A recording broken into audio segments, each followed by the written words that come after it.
Hey guys, fortunate enough today to be with James Fester from Capital Coatings. He's gladly given us some time today to have a chat. And what I want to talk about with James is his journey as a business owner, but I'd love to learn more about that journey.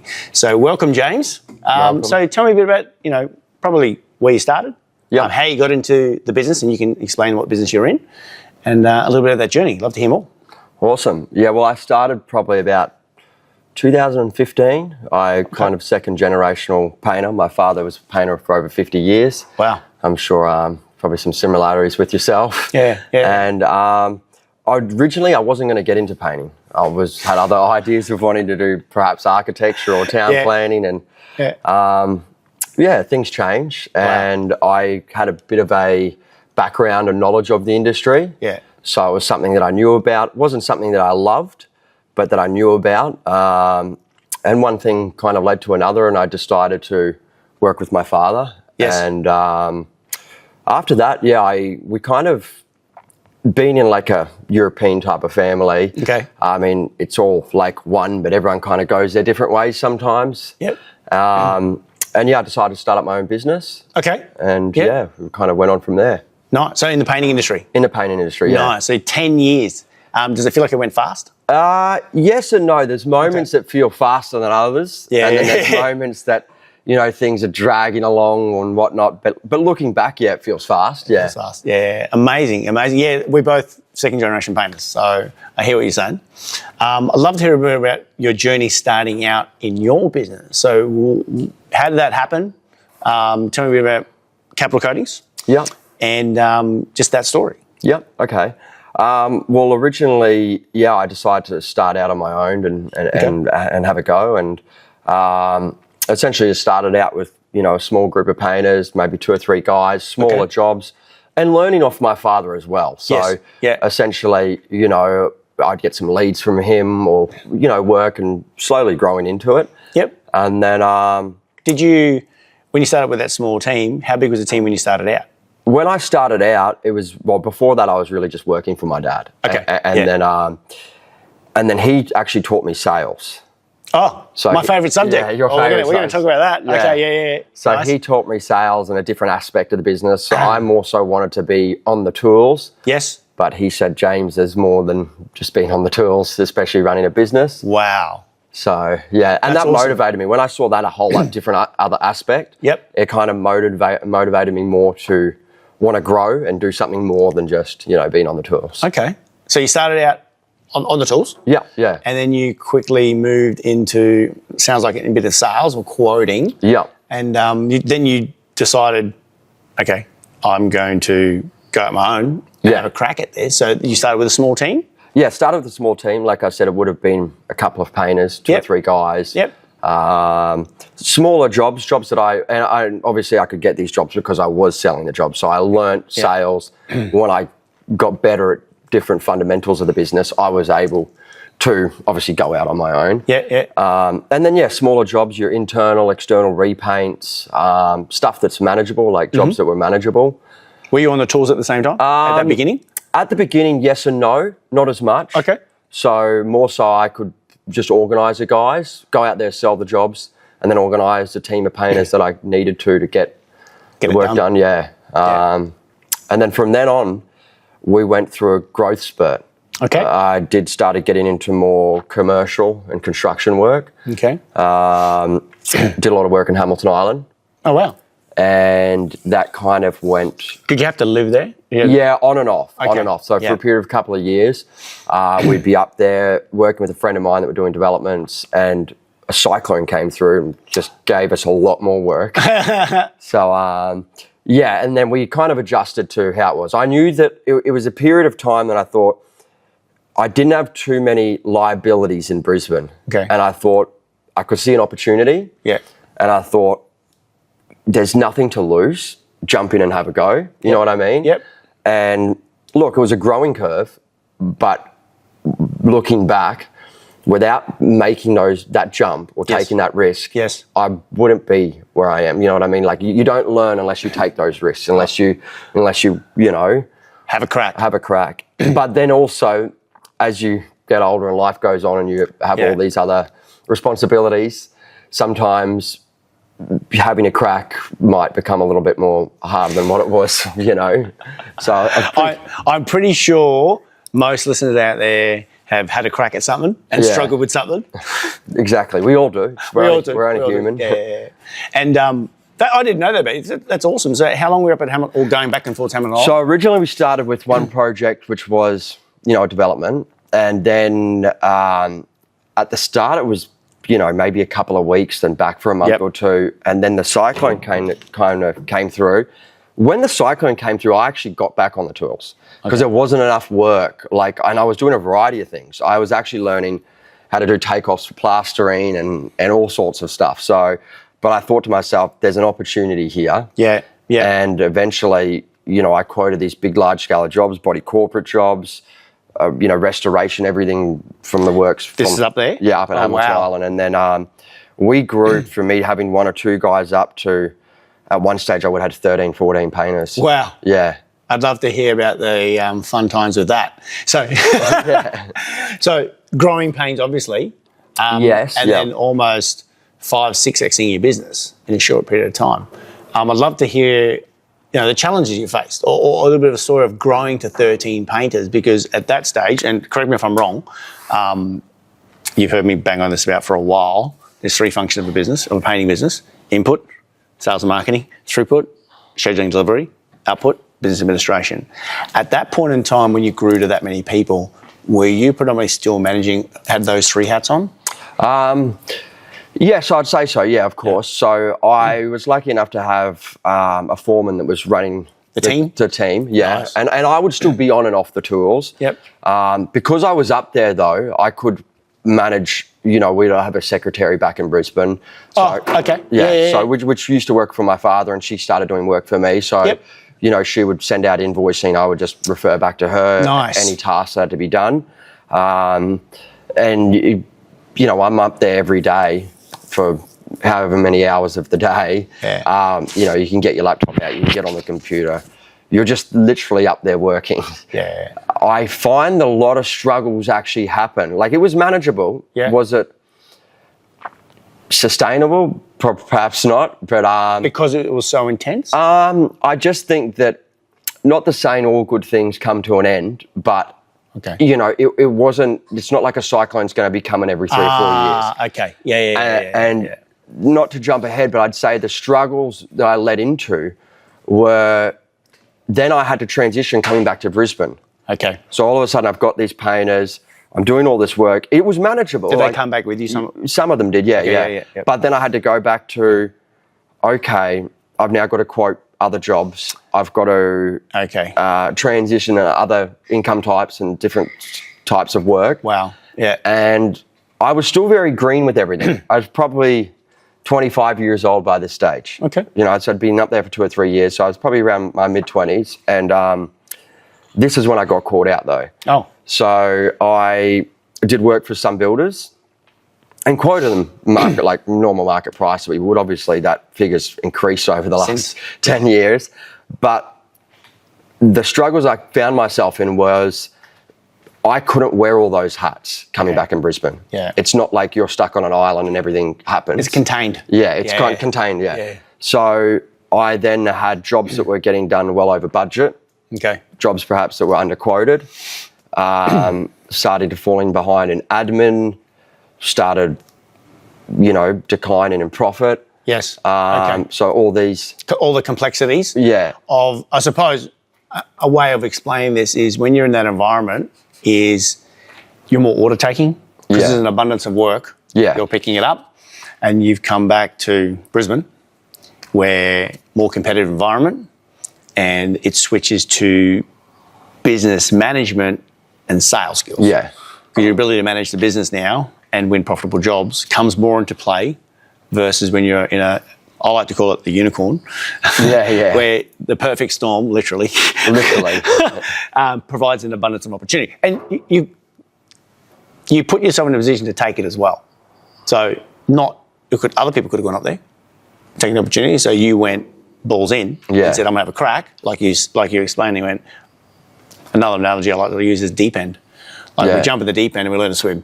pretty fast. Yeah, pretty fast. You've got no other option, really. So when you came back to Brisbane, as like, I know you didn't say this, but all good things end, but that bubble sort of was moving to a different phase.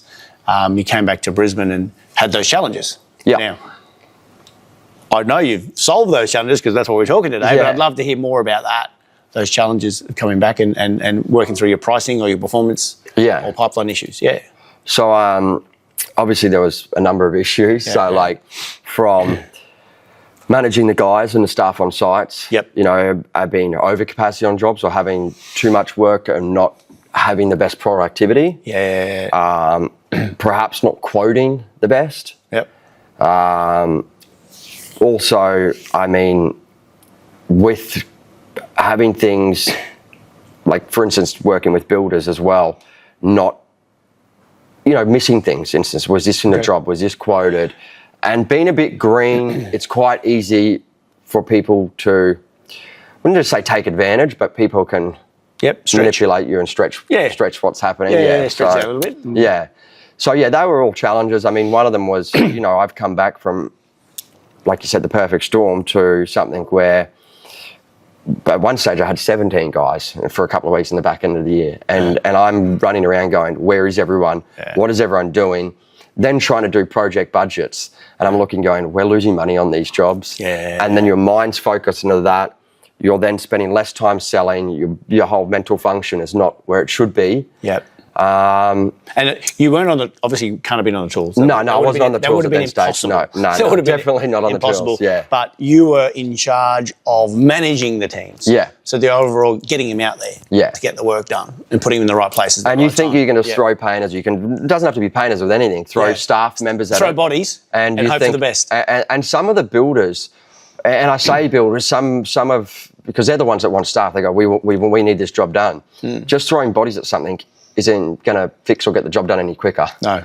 So, I mean, that's why we have routine. That's why we have structure. That's why we have things planned out to kind of deviate away from that. It's counterintuitive to think and say more is better. Not all the time. No, not better all the time. Is better. But more is not always better. No. And in our space, the construction space, having more trades on the job at the same time slows everybody down. Exactly. It just looks busy, doesn't actually produce anything. No. I and people get in that mental aspect where they just see bodies, they see staff and they go, things must be getting done. Assume it's moving. But everyone's on top of each other. No. Let alone if you have sequencing issues. Everything out of sequence. So you get in there and you're missing a cornice or missing a door and skirting, so you can't finish. And that's one of the problems as well. And then we'd be like, well, how can we get into our job when it's not delivered to us ready? And then we've still got to come back and fix this, or we've still got to come back and do that. Which is where your overruns come in. So it's not. And then also we're picking up problems from other trades and other aspects, which really not our problem. It's compounding. So they were some of the issues which, you know, you start to learn pretty quickly when things start going south. But hey, look, if I didn't go through it and get through it, and you're just always going to be growing and learning. There's always going to be problems. But, you know, I wouldn't have got to where I am. I wanted to make changes and wanted to adjust and wanted to grow or be better if we didn't get through it. You know, sometimes you have to throw yourself in the deep end. You have to go through those problems. You got to believe in it. Like, you got to believe that there's a way forward without going belly up. But, staying in the game. So, you know, if without problems, you wouldn't have solutions. So, and because the bigger the problem, you move faster to the solution. So you can't just sit here, like I can't just sit here and go, you know, without perfect. No. I don't know any perfect things, by the way. No. And when you think that it gets perfect, the goalposts are just changed because you know that's when you get sideswiped. Pretty much. Take your eye off the ball. So you mentioned before about you got to 17 people, and if anyone's run teams, it gets interesting at 6. It gets really fun at 12. When you get to 18, it's like chaos. When I say interesting and fun, I'm being tongue-in-cheek, by the way, because you have all these bodies now and all these different areas, and you're trying to manage clients, team, but ultimately in business, it's capacity management. So you're going to manage the capacity of your team and your clients and their outcomes. And at this stage, you weren't on the tools, but you were overseeing operations, so throughput. Did you have anyone else helping with sales, or you were the chief salesperson, quota? Yeah, I was mainly in charge of doing the sales. At that point, we would have, builders that would get us to quote more work, and then occasionally the ring in or the lead, or like a word of mouth. Okay. Nothing. I was more focused on construction and repeat business. Yeah. And that's when we started to look at diversifying our income types a bit, just not being.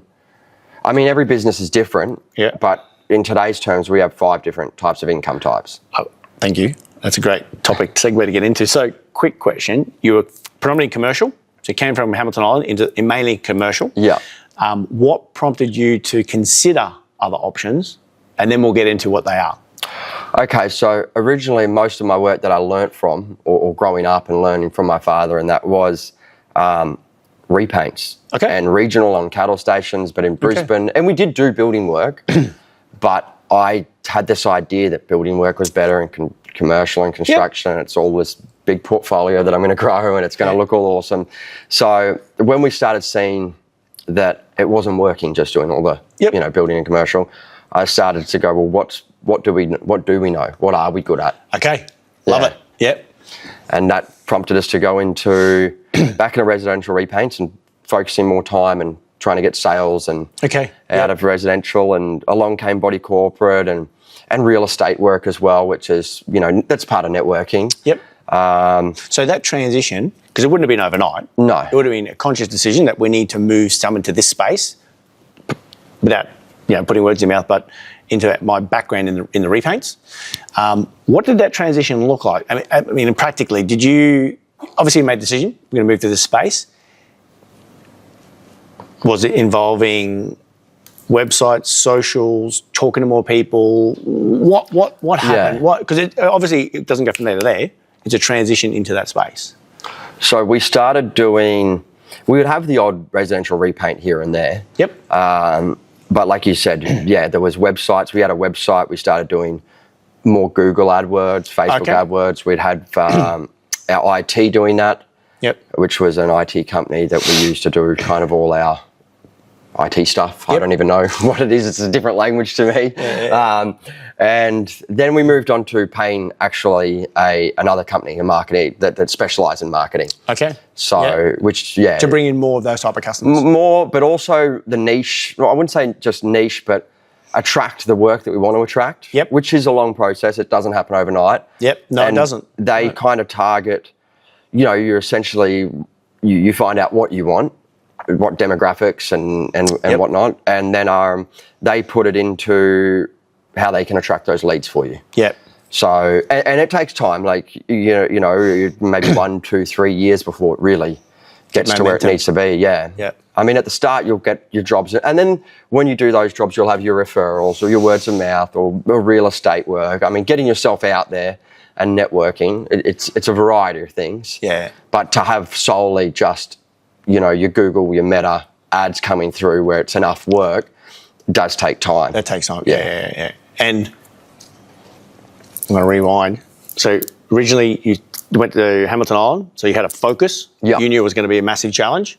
You went there and nailed that. Then came back to Brisbane. You had a focus in construction. Right?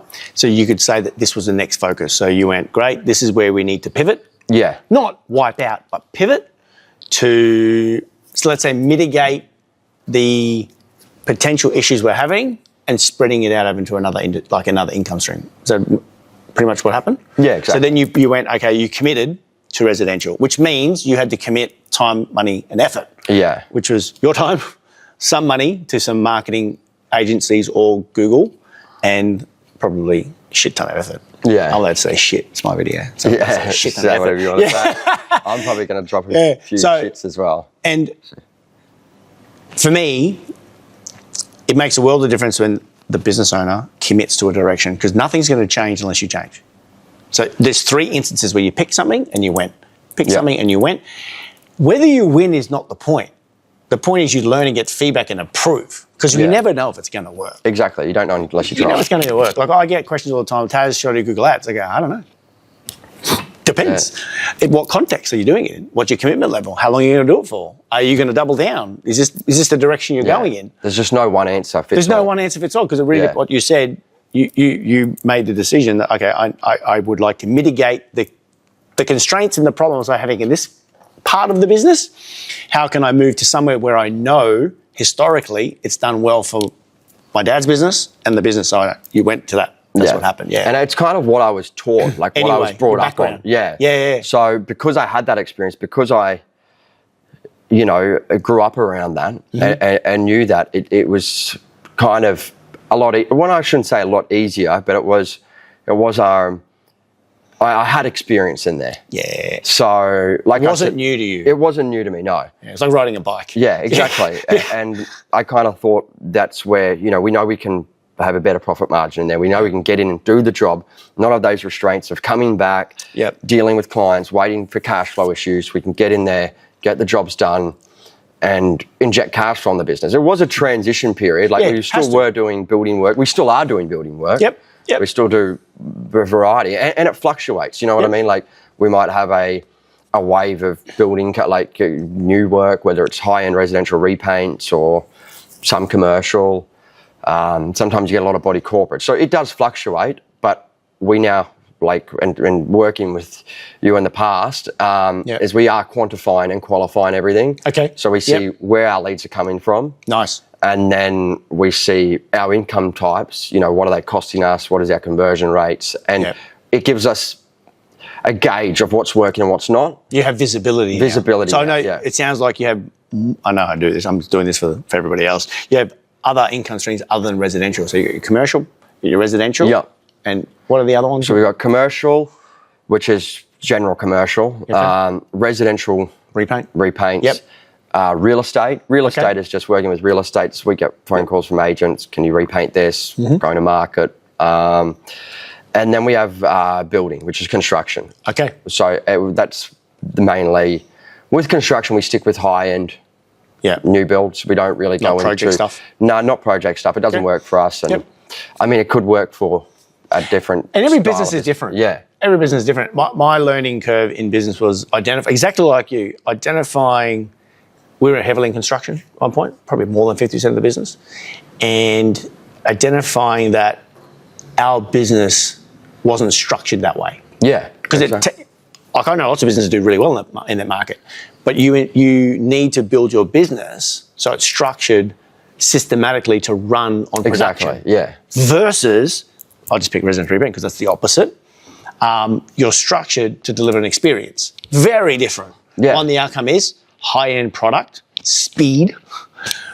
When you're doing residential, it's the experience of the business owner. What experience are you providing them? Yeah. Very different abilities and skill sets. And I guess the fact that I had that background and that experience and naturally from the start, it was, it's what you know. Yeah. So I didn't structure a business. That's where I had the pains, where I was on Hamilton Island.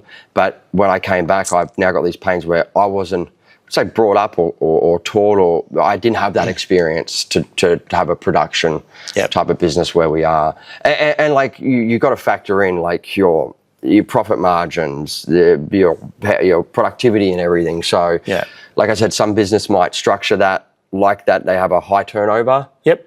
That what works for them. Where we found out what works for us is kind of having a bit of everything, our different income types. Yep. And well, it mitigates risk. Yeah. I like that you talked about you have ebbs and flows or seasonality. You have types of clients that I know for now, if you're anywhere in Australia and you're running a painting business, between now and Christmas, it doesn't matter where you are, people want the house painted. Yeah, exactly. So it's a flow on of residential from about September, spring into Christmas. But we know historically when we get to January, February, they're the least active people. Quieter months, they're the quietest, and that's when you fill in with other clients, whether it be commercial. I think you mentioned you had the construction and potentially real estate or potentially body corporate. Yeah. So you have these peaks and troughs in business. You're trying to minimise the variation, so you don't have like a massive month, then a low month, then a massive month, then a low month, and then. But having those income types or different types of clients, able to predictably schedule the future where the gaps are going to be. Yeah, exactly. Because it doesn't really make sense to focus on residential repaint the first week of January. No. Because no one's around. No, everyone's on school holidays. They're gone. They're gone. Yeah, they're last thing they're focused on. There's a way around that by preloading the new year. That's not the same as getting into the new year and making sales. But knowing that in advance, it probably takes a lot of the stress out of it. Yeah. And having those different income types. Yeah. And that's something that we've kind of been focusing on the last month. Okay. Even when I was in Melbourne with you, and you brought up preload. Preload new year. And I was able to work out with certain clients, and you know they had other works that they had to get done as well. And I said, look, you know, this December, it's really a short December because most people are finishing up for the year on the 19th. Minimising that stress and saying, hey, we do have some availability in January. And they're like, happy to go ahead, let's do it. So it takes that strain and stress off of having a slow January, a slow February. Even talking today to some of my clients of, you know, where's the next jobs at? These are residential repaints, but a lot of building work and reconfiguration in the houses as well. And now we know that February, March, we have stuff. We've got stuff banking up from, you know, our January to March. Yep. So it's peace of mind, but also, you know, there's gaps to fill as well. Got a question for you. Going back to that, historically, and I talk to a lot of people. I'm talking with you, but sharing with the audience as well. So historically, when you get to this time of year, so let's go back 2-3 years ago, and it's busy. Is it the case where far out, I to get through all this work, I can't wait till Christmas to take a break? Because you're just trying to get to that finish line? Yeah. Yeah, that's the overwhelming normality of it, because we go through all year. Business has seasons, and in the middle of the year, I use footy a lot. In the middle of the year, from about February or March, depending on your business, till about September, October, depending on your business and where you are in Australia, I like to call that's the season. That's where all the grunt work gets done in business. It's hard, because you've got to hold that for 6-7 months of the year. You've got to hold your team, your clients, the weather, marketing, sales, everything happens in that period of time. But if you're able to do that well, you come into this season, which is September, October, and you have momentum, and you're just running. You hit the ground running. You're moving at such a velocity. This is the paradox of the business. Most, when I say most, 90% plus, handbrake. Because they're booked, they're stressed, they're overwhelmed. Yeah. It's normal. That's normal. The downside isn't, and it happened to me in 2012, the downside isn't when you're coming into that new year and you handbrake, meaning when I say handbrake, take your foot off the gas. Take your foot off the gas, you stop quoting, you stop having conversations, and I'll get into sales in a minute. Conversions happen in conversations because you've got so much work and you're so overwhelmed, you're trying to hit that target, everyone's tired, your team is probably really tired getting to like December, and you can feel it. That's why we have Christmas parties, to relieve the pressure. And we pull up the handbrake because we're aiming for the finish line. And what happened in 2012 is I came into 2011 into 2013. 2012 Christmas into 2013, and I hadn't preloaded. And we took a month off because we were burnt out. So we took like middle of December until like middle of January. For what I thought were all the right reasons, and I'm not saying they aren't. We deserved a break, insert every excuse that I needed. When we came back, it took me 4 to 6 weeks to get momentum. So we were like end of Feb picking up momentum. It was it probably freaked me out the most because I didn't think about, it doesn't mean you have to work harder before Christmas, just smarter. Yeah, exactly. And I watch it the next year, and this is what happens. Most people peel away now. So if you in your market, I'm going to pick a round number like 10. Let's say you've got 10 competitors in your market at any one time, quoting and proposing and done. Between September and December, it peel off every month too. You get to December, there's not many standing because most are flat out and busy. This is an interesting analogy. They come out into spring, not booked out, and what they do is they drop their prices to book out. So now they're booking in 3 to 6 months worth of work, and they go, yay, my pipeline's booked. But in hindsight, it's booked with work that isn't profitable because they mistook busyness with profitability. I've been there. I'm thinking from experience. I'm thinking of experience where I've had 3 to 6 months worth of work booked in, and I went, I've done my job until you do the work, and now I'm so busy being busy, not making money, I can't do the jobs that actually make money. Yeah, and I know that feeling. Oh, have you had that feeling? Because I know I had that feeling. I see it all the time. So I'm speaking from experience. I know you're speaking from experience. But getting back to what you mentioned about preloading, it was something that occurred to me. I didn't learn it straight away. I had to lose a lot of money and sleep and stress. Yeah. Thinking, how do I fix this? So I'm not saying you work all the way through Christmas. You start thinking, okay, how do I have a different conversation to exactly what you're doing? And if I'm asking about, is it a sooner thing or a later thing to a particular client, and it's not critically urgent, I can tell you now, painting's not urgent. It's not like plumbing and block pipes. Yeah. Is your ability to communicate and preload January makes your life so much easier in January. So much easier. 100%. Yeah, because you've got three dynamics happening at the same time. You've got all these people coming at you. You got all your competitors dropping off because they are so tired, they're looking for the finish line and want to switch off. So there's more people, demand, less supply, and you're the only one standing. Or one of not many. Yeah. And you can have these conversations. And the goal is you're not going to win every client. That's not the point. The point is, of the 10 leads coming in a week, or whatever the number is identifying the 3 to 4 that are the right fit for the new year and being of service to them. Yeah. Different game. It's changing your mindset to think like that. It takes the stress out because you come in proactively aiming at quarter one. Very different game. This is the distinction between reactive and proactive. Reactive is hustle, hustle, hustle, run to Christmas, switch off, come in the new year, hustle, hustle, hustle. Yeah. It's a never-ending race. I'm guilty. I've 15 years of that. I'm a champion of that. I've mastered that. But there is a better way. Proactive is slowing down and going, okay, look at the next quarter. Yeah. Q1. And it takes stress off you as well. Takes stress off you. It's a completely different game because I'm not stressing, like, there's problems, and I'm probably stressing, how do I solve that problem? But it's a future problem. The ones that hurt are the ones now. The one I'm going to hit now is the one that hurts me.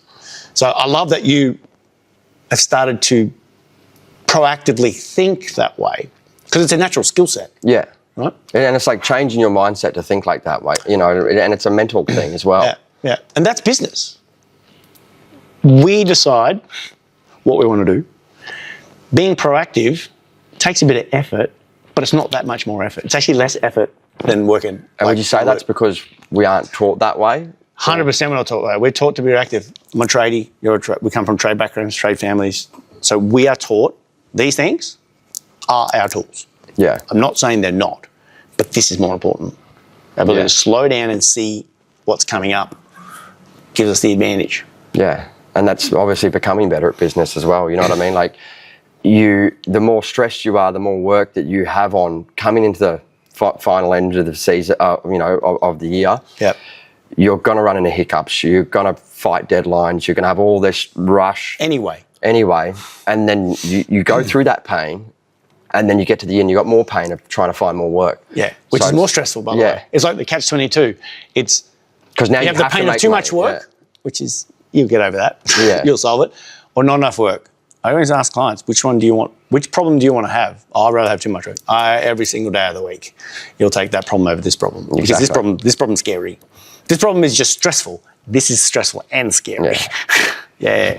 Because there's still the bills, there's still the expenses, there's still things that need to get paid. It's still coming in. So you're now of the mindset or approach of, although you're understanding you're under the pump, you're not taking the handbrake off. No. And you're just having the conversations with the group of people that potentially don't feel like it's urgent that the house gets or job gets done before Christmas, and then moving to the new year.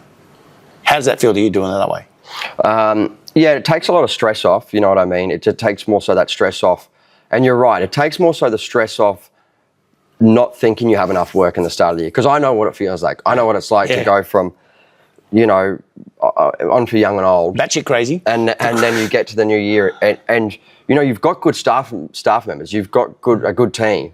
Now you're trying to find work to keep them busy because you can't afford to lose your team. Yep. You're thinking about bills, you're thinking about all these things that come in. You're thinking about, I didn't make the money that I thought I was going to make because I, wasn't in the right mindset to begin with. So it takes a lot of stress off. It's freed me up from thinking, I've changed my mindset to not overloading coming into the end of the year as well. Okay. So if we can look at it and go, we do have a lot of work. We know there's going to be a few, hiccups, or there's a few, there's going to be rain days. We're not overbooking. We're changing the mindset of not going, let's get everything done. So we're bringing that into play a bit as well. Yep. Because that's happened before. And we're looking at, okay, if there are people like a matter of urgency or clients that don't have that matter of urgency, start preloading them into the next year. Yep. Because we know that there's going to be jobs that come up. Yes. We know that there's going to be jobs where they want extra work done. We know that we've got previous clients. So I know regardless that someone's going to call and go, I need this done right away. Yep. Or like, for instance, on a job that I'm on at the moment, can we do all this? We still have jobs where people haven't pushed the button and would like to push the button. So I know I can easily fill up to December. I know I can be over, chockers. Yep. I would rather not be stressed worrying about, can we get everything done, and start looking at what can I put into next year so I have a smoother finish and like, I wouldn't say easier, but a smoother start. Yeah. Yeah, you start the year with momentum. And not finishing the year with this stress and mind-boggling catastrophe, burnout. And then you get to the end of the year and then you try and have some time off and you just come back into the new year stressed. Yeah. So it's Groundhog Day, really. Yeah, new year, new me. Groundhog Day. Coming to the same problem as the last year and the year before and the year before that. Yeah, and they do repeat. Yeah. It's very seasonal. I happened to be looking before Melbourne. So we were in Melbourne a couple of weeks ago. You and I and a group of people. Yeah. And I get bored from time to time. So I'm playing around with our reporting system. And I got interested. I went I usually go months. Then I went, let's check quarters. Because with our industry, fluctuations are pretty significant. Like January coming out, but then February, March. So I like to look at the first quarter as a whole. We track each month, but I measure the quarter. Yeah. So I wanted to look at, let's look at quarters for the last couple of years. And I went back 10 years. I just went back. Because I had a year. This is cool. I want to see the things. And it's consistent. It went, Christmas? Boom. Christmas? Boom. I went, it's a thing. Yeah. It's a thing. And the stats don't lie. They don't lie. And over the years, we've improved our preloading. But what we've been able to do is, in business, I won't get too technical, we have a ceiling and a floor. We have a number that we don't want to go below. Whatever that number is for everyone has a different number. It's whatever's right for you. Yeah. We have a minimum number we want to make income, a minimum number we want revenue, all that sort of stuff. So we have this floor. Most business owners, their ceiling's too low. From my experience, they'll have let's say they set a ceiling of, every business is different, 100K a month, okay? Revenue, which is 1.2. You will never get more than your ceiling. So if you set your ceiling at 100, but your expectation and you want to get 150, you're unlikely to get 150 because you've set the ceiling at 100. Yeah, yeah. You've got to flip that around and go, okay, my floor is 100. Because then it changes every decision you make in your business. But my ceiling's 300. It's not about getting 300. It's about stretching. Because if you will never get more than what your ceiling is. That's just the fact. And you usually never get less than what your floor is. So if you can pick any ceiling you want, pick it. It doesn't really matter. Yeah, it's exactly. Between you and you. No one really cares. But having that floor each year as you move in business, you hit a benchmark. So we all have good months through the year. And I happened to be recently down in South Australia with our good mate. Yep. And he had a blinder October. Blinder. So for him now, that's his new floor. That used to be his ceiling 2 months ago, 3 months ago. Now it's his floor. Changed mindset. He goes, well, we've done it. Yeah, exactly. So I've just got proof that we can do it. So now he wants to set that as the floor and move this up here because that used to be the ceiling. Yeah. But what I was trying to say is... you can do it. What's stopping you from repeating doing it? Business is the long game. Yeah. We're going to be here for a little bit. We might as well enjoy it and try and improve it. So what I saw in my business, as much as I still have those dips, the floor got higher and higher. Yeah, okay. Because you naturally, this time of year, does this anyway. Yeah. It's never going to be straight. January, February, March, April, May, June, July. It's not like that. But it's like a chart where it's like... Yeah. And it's going up. It's going up. So it's trending up like this. There'll still be the dips. There's still the dips because naturally this time of year, everyone's going to be busy. But the floor's been raising. But the floor's raised that first quarter, Yeah. Q1, has raised, other than COVID, that first one dropped lower. We was at home for a while, and then we're back up again. But it's really interesting to see that it's the same pattern. It's much easier to build your business in the direction that it's going in. Yeah, exactly. Than try and fight it. Oh, I'm going to do this. But it doesn't do that. I'm going to spend all my money in advertising in the 1st of January. Well, you can, but maybe not in that market. Yeah, exactly. They're not watching. No, exactly. It's just true. And people are switched off or they're thinking about something else or, there's school holidays, there's holidays, everyone's off in their own world. Or they're exhausted too for whatever profession they had. They are taking a break as well. I'm going to swing back to your move into residential repaint and your commitment into marketing. This is the thing I'd like to share. Marketing, all marketing is eyeballs. That's it. Marketing is your ability to get people to look at you. That's all it is. After that, your ability to get them from looking at you to reaching out is another skill set, and obviously quoting and winning jobs is another skill set. And you mentioned before that you moved into that market, but you're continually improving that. Is that correct? Yeah. Yeah. And you, residential, commercial, new work, high new work, and the real estate. So you're 4 income and then types. body corporate. Which body corporate is, I mean, you can spend time in body corporate as well, but that comes down to networking and relationships and that as well, you know what I mean? And you've still got, with body corporate, you're kind of, I wouldn't say just held at ransom, but there is budgets as well that they've got to work in as well. Yeah. So it's, it comes down to networking relationships as well. But, I think with sales and marketing, the other income types is it varies a bit more differently, I'd say. Cool. We've been working together more than 6 months now? Yeah, I'd say since when we got back from America, which was... March-ish? Yeah, I'd say March, April. April, yeah. Because we went late Feb. Yeah. So it would have been March, April. So, we're 7-8 months coming into it. 8 months, yep. What are we, nearly December? Jeez.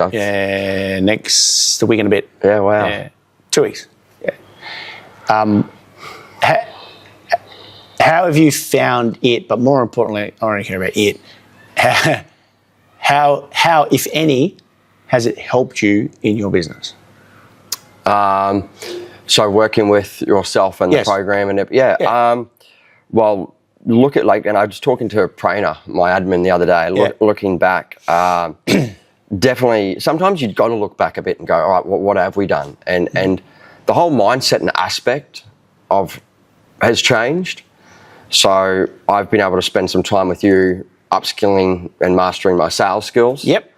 Also, in the meantime, I like to do everything at once, whether it's the ADHD or not. I like to just sometimes get stuck in that, but we've been restructuring the business. Okay. So that's when we've learned how to understand what our income types are. It's developed from, working with your program and then quantifying and qualifying stuff, actually having a proper project line, moving to forecasting. Nice. What is our floor? What is our ceiling? But what do we want to turn over every month? And booking those jobs in. So having targets now. Having targets. Switching from and also moving.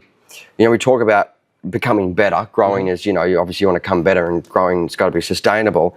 But now moving different parts of our company or team into different positions. Okay. So, for instance, one of my foremans, or I've got different team members now. Chris has come more on as an operational manager. Okay. So I'm now having less time just working with the painters. When I mean that, it's more so the responsibility is within the operations manager. Yep. And we have our team meetings. So we're learning to structure the business in a manner that it should kind of be structured in. Okay. Yep. Otherwise, like I said, and we've talked about these problems, you try wearing too many of the hats and you're just going to let yourself down. Yeah. In those areas. Well, it's fair to say, once upon a time, you were wearing all the hats. As your business evolves and grows, it requires more people, more clients, more activity, more conversations. There's more moving parts in every part of it. You mentioned early on that you naturally transitioned to having someone do admin, which is really good. So you said you were doing it when you were over at Hamilton. Yeah. So I was doing a bit of it, and we had another lady that worked for my father. But still, I think admin, as you grow, there's more components. Oh, yeah. And more things that get added into it as well. Whether it's not just regulations, but you've got more of everything to do when you grow. Yeah. And then there's more moving parts because they're the glue. And then when we started working with yourself, we kind of realised there's more stuff that we aren't doing that should be doing as well. So it's all part and parcel of it though. Yeah. And then now with Chris coming in the operation, so I've just ticked off, output and throughput. So Chris, the whole purpose of having a person in that happens to be your Chris. Yeah. Is to get back your time. Yeah. Because it's a full-time job managing a team or multiple teams. Exactly, yeah. And if you're going to be able to do any sort of sales or any sort of business development or any sort of team coaching and leadership stuff, if you're bogged down in operations, it's unlikely you have time. Because the constraint we all have is a day and a week. Yeah. As far as I know, it's 24 hours a day for you and for me and for Kit. As far as I know. Now, maybe you work 8 hours, I work 10 hours, Kim works 11 hours. Still we're going to sleep, eat, and do stuff like that. You do 5 days, I do 4 days, he does 6 days. So we're still going to have those constraints. So what people try and do is they try and do more stuff of the things that don't move them forward versus identifying someone like Chris, where Chris could potentially buy back 20 hours of your week. Yeah. Potentially, yeah. Well, depending how much time you're in scheduling and operations. Anywhere between minimum 10 to 20, maybe more. So if you bought back even 10 hours, which is on the low end, in operations, by 50 weeks a year, that's 500 hours. That's a lot. That's substantial. 12 weeks. That's a quarter of your life back of work life 40-hour week. It's massive when you scale that. And identifying, well, if I can get this time back, and let's say in operations it's normally 20, I'm going to stay involved 2 hours a week in scheduling. Yeah. Chris is going to take 10 hours off me, but also run the guys. So I can take some of my time and be better at sales, communications, building relationships. And I think you mentioned networking. Your constraint of 40 hours hasn't changed. You've just shifted 10 hours or 500 hours a year into another activity that has a better return on your time than operations. Because ultimately, that's the goal. Yeah, exactly. To replace you so you can work on either one of two things, the area that you love working in or the area that you add the most value to the business in. Exactly, yeah. If they're the same thing, it's even better. Yeah. Because it's double down. But I'm definitely not saying to other business owners out there that if you're not a big fan of sales, you should become at least a good communicator. Because sales isn't about winning clients at all. That's another video. And you love operations, then recruit someone that's good at sales. Just do that. Yeah. Because otherwise, it could be a different aspect of the business. Correct. Yeah. Definitely, whatever you do, don't do admin. Yeah. Because